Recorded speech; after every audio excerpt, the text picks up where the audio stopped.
There's a lot of talk about gut health when it comes to 100%. fermentation. Can you tell us a little bit about why it is so good for us to have fermented foods? So first of all, you have to understand what is fermented foods. Fermented foods is actually bacteria and enzymes and yeast breaking down the sugar and creating complex flavors, digestive acids. And eventually when it comes to your gut, it needs food source. So you have the fiber which you consume, but there's also lots of small bacteria which needs to be grown. And fermentation or fermented foods have the nutritional bacteria. And eventually when you look at the food system, everything is on shelf, dead and pasteurized.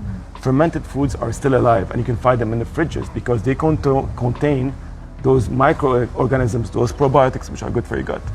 And that's one of the reasons we are missing on that here. Everything is so fast and everything is so Convenient. convenient, unfortunately. Fermentation is very good for you, for your health. No? And so what a person like they want to try something healthy have to look for in your product. Where do you find the product? You find it in a supermarket or something, and what I look for?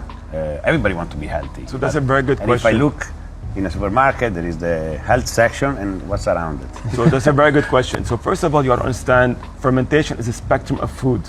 All right, so sourdough is a fermented grain. So cheese, kefir, these are fermented. Yogurt is fermented, kimchi is fermented. But you have to understand, when you go to a supermarket shelf, you have to look for two things. It has to be written on it, unpasteurized, raw. Because unpasteurized and raw means it's the same condition as a product being fermented and not heat treated or pasteurized for shelf life. So number one, you find them only in the fridges. Our products are only found in the fridges. Why? Because we have slowed down the fermentation, but kept everything alive to give you not only the flavor, but the good probiotics for your gut. So number one, always look for food products in the fridge. Everything that's on shelf has a flavor, but not the same functional benefits.